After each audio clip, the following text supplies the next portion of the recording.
Ყველას მოგესალმებით, მე ვარ ნინო თოდუა. მოდით დღეს ვისაუბროთ 6-ის მერე არჭამაზე, გავარჩიოთ მითია ეს თუ რეალობა, მოაქვს ჩვენთვის სარგებელი თუ ზიანი. თუ გაინტერესებთ ეს თემა, დარჩით ჩემთან. წავედით. როცა პატარა ვიყავი, მყავდა ერთი მეზობელი, რომელსაც ჰქონდა ჭარბი წონა და ამან შეუქმნა ჯანმრთელობის პრობლემები. თურმე დიეტა დაუნიშნა ექიმმა, კერძოდ კი 6-ის მერე არ ჭამა.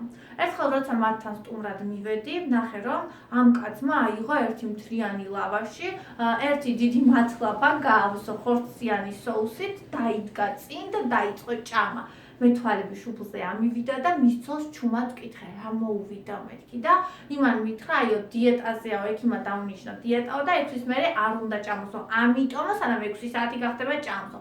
ის ადამიანი თავისი მთელი დღიური ნორმას თუ არ ასრულებდა იმ ბოლო ჭამის დროს, ნახევარს მაინც ნამდვილად ასრულებდა და მითხარით რა სარგებელი ექნება იმას, როცა ამდენს შეჭამს ერთ ჯერზე, მერე იშიმშილებს და რეალურად მაინც შედეგი დიდი ვერ ექნება, იმიტომ რომ შიმშილი იწვევს ყოველთვის დარღვევებს და თანაც მეტ ჭამას ბუნებრივია. თუ თქვენ გაინტერესებთ ეს თემა, დარჩით ჩემთან. ბოლო კვება ოპტიმალურია, რომ იყოს დაძინებამდე სადღაც 3-4 საათით ადრე. ამ დროს ჩვენს ორგანიზმს ჭირდება ენერგია, მაგრამ ჭირდება მსუბუქი საკვები, ისეთი როგორიც არის ცილოვანი საკვები, ისეთი როგორიც არის ხილი, ბოსტნეული ხილს, ბოსტნეული ჯობია, მაგრამ თუ თავის შეკავება არ შეგიძლიათ, ისევ ხილი ჯობია ჭამოთ, ვიდრე პური, ან რამე ცომეული, ტკბილეული და ასე შემდეგ. სწრაფ ნახშირწყლებს აუცილებლად უნდა მოერიდოთ დღის მეორე ნახევარში.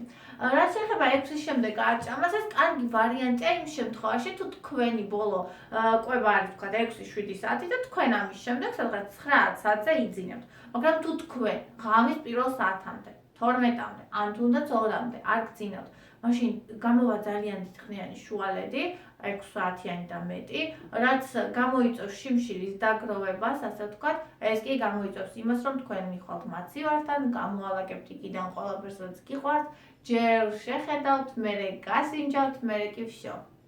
და როცა გამოფხიზლებით, შეგაწუხებთ სინდისის ქენიშნა და იფიქრებთ, რომ თქვენ ნებისყოფა არ გაქვთ. არა, ეს თქვენი ნებისყოფის ბრალი არ არის, ეს იმის ბრალია, რომ არ მივდექით საქმეს სწორად. საქმის სწორად მიდგომა სწორედ იმაში მდგომარეობს, რომ საღამოს აუცილებლად ივახშმოთ დაძინებამდე 3-4 საათით ადრე და მსუბუქად. თუ გაინტერესებთ, მე ცალკე შემიძლია შემოგთავაზოთ ვიდეოები იმაზე, რა არის კარგი რომ მიირთვას ადამიანმა დილას, შუადღეს და საღამოს. არასოდეს არ იშიმშილოთ. თუ გინდათ რომ დაიყოთ წონაში, ამ საკითხს უნდა მიუდგეთ მოთმინებით და ცოდნით, მაშინ ყველაფერი გამოგივათ. თქვენ ყველაფერს შეძლებთ. თუ კი ერთმა ადამიანმა შეძლო ისო წონაში დაიკლო, თქვენც აუცილებლად შეძლებთ. დროებით, გემშვიდობებით, მომავალ შეხვედრამდე.